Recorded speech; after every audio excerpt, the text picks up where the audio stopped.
បាទសូមគោរពមកដល់គ្នាថ្ងៃនេះខ្ញុំមាន mixer Behringer បងជើងនេះ X16 22 USB បងជើងនេះភេទនេះមាន USB បងជើងនេះ12 channel បងជើងមានតែចាប់រ៉ាក់យើងមានរ៉ាក់3 pha រ៉ាក់ដែលមានចាប់រ៉ាក់បានគឺមានតែជីកមកយើងចាប់នេះវ៉ាន់នេះថ្មីយើងអាចចាប់ចូលរ៉ាក់3 pha បាននឹងហើយចាំមើលពេលរ៉ាក់មកដល់ចាំខ្ញុំថតជូនបងប្អូនទស្សនាបងប្អូនថា mixer នេះគេចាប់ចូលរ៉ាក់មិនអីមិនចឹងណានឹងហើយថតខ្លីៗជូនបងប្អូនទស្សនាលេងទេនឹងហើយនេះវ៉ាន់ថ្មីបងជើងមានតែអារម្មណ៍តែកំងបាន Behringer បងជើងវ៉ាន់ថ្មីតោះឥឡូវយើងហែកកេះមើលទាំងអស់គ្នាបងប្អូនគ្នានេះយើងដៃមកខាងយើងវាក់កាន់កាមេរ៉ាទេបងប្អូននេះការវិចប់របស់ក្រុមហ៊ុន M វ៉ាន់ M មានកេះស្ទើអីបងប្អូនយើងនេះមានខ្សែ power ជាមួយខ្សែ USB បងប្អូនយើងនេះទៅជីករ៉ាក់បងប្អូនយើងទៅជីករ៉ាក់យើងចាប់ចូលក្នុងរ៉ាក់3 pha ហ្នឹងហើយទៅជីករ៉ាក់អាវ៉ាន់ថ្មីគឺមានទៅជីករ៉ាក់មកជាមួយហ្នឹងហើយនេះ mixer បងប្អូនយើងនេះកតាធានាចេញពីក្រុមហ៊ុន Boucher បងប្អូនយើងនេះវ៉ាន់ស៊ីនចេញពី Boucher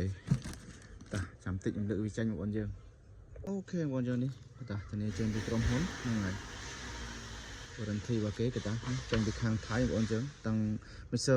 digital ឬក៏មិនថា analog ថា digital គឺចេញមកគឺមានបានធានាអញ្ចឹងបងប្អូនយើងហើយមានអារម្មណ៍តែកំងទាំងបានទិញទិញតាមបងប្អូនយើងចេញពី Boucher បងប្អូនយើងធានាចេញពី Boucher នេះសភៅណែនាំនេះបងប្អូនយើងអូខេបងប្អូនយើងអារម្មណ៍តែកំងបងប្អូនយើងថ្មីហើយកេះណាធានាមួយឆ្នាំក្រុមហ៊ុនគាត់ធានាមួយឆ្នាំនេះ USB បងប្អូនយើងនេះមាន Phantom 48V ទេណាមាន sub out control room នេះវា insert នេះអវ៉ាន់អូខេមិនเป็นไรបងប្អូនយើងនេះថ្ងៃដែលយើងទិញមកនេះគេបិទតាមឲ្យចេញពី Boucher បងប្អូនយើងអូខេអរគុណច្រើនមានប៉ុណ្្នឹងឯងតែឥឡូវចាំមើលខ្ញុំទៅថតរ៉ាក់បងប្អូនទាំងអស់គ្នាតើរ៉ាក់គេចាប់3 pha គេចាប់វាមិនណាហ្នឹងហើយតាឥឡូវសូម slash ប៉ុណ្្នឹងសិនអូខេឥឡូវយើងតពីវីដេអូមកបងប្អូនយើងនេះ mixer នេះ mixer ដាក់នេះបងប្អូនយើង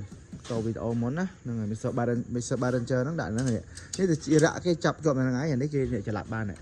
ចាប់បានប៉ុណ្ណាយើងអាចស្រែបានណាហ្នឹងហើយនេះយើងទាផុតមកសកត់ទៅវិញទៅវាអូតូទៅវិញហើយបឹបអីមែនតើបងប្អូនយើងនេះរ៉ាក់នេះមានចាប់ពីគេហៅថារ៉ាក់3 pha ណា3 pha ហ្នឹងគឺ3កម្រើបហើយយើងហៅថា3កម្រើបណាហ្នឹងហើយព្រោះអីមានកម្រើបលើកមុខខាងក្រោយនេះផ្នែកខាងមុខយើងអាចដាក់គ្រឿងចាក់បានដល់ទៅដល់ 10U រ៉ាក់នេះ 10U យើងចាប់ផ្ដើមមានមកគឺចាប់ពី 8U 10U 14U ក៏មានដែរបងប្អូនយើង3 pha ណាហ្នឹងហើយធម្មតា2កម្រើបក៏មានដែរបងប្អូនយើងរ៉ាក់2កម្រើប3កម្រើបហ្នឹងអធិស្ឋានផងច្រឡំនិយាយថៃហ្នឹងហើយអូខេបងប្អូនយើងនេះផ្នែកខាងមុខនេះផ្នែកខាងចំហៀងនេះអូខេបងប្អូនហ្នឹងហើយគេហៅ compact ណាហ្នឹងហើយ compact ហើយមានកង់ទៀតបងប្អូននេះនេះកង់4ក្រុមហ៊ុនឲ្យមកកង់4ប្រភេទពួករ៉ាក់3កម្រើបគឺមានកង់ណាហ្នឹងហើយកន្លែងនេះគឺកន្លែងយើងដាក់ខ្សែនេះដាក់ខ្សែចូលទៅខាងនេះឥឡូវដាក់ mixer ហ្នឹងហើយកម្រើបយើងបើកបានខាងនេះខាងក្រោយនេះកម្រើបខាងមុខហ្នឹងហើយនេះកម្រើបពីលើឥ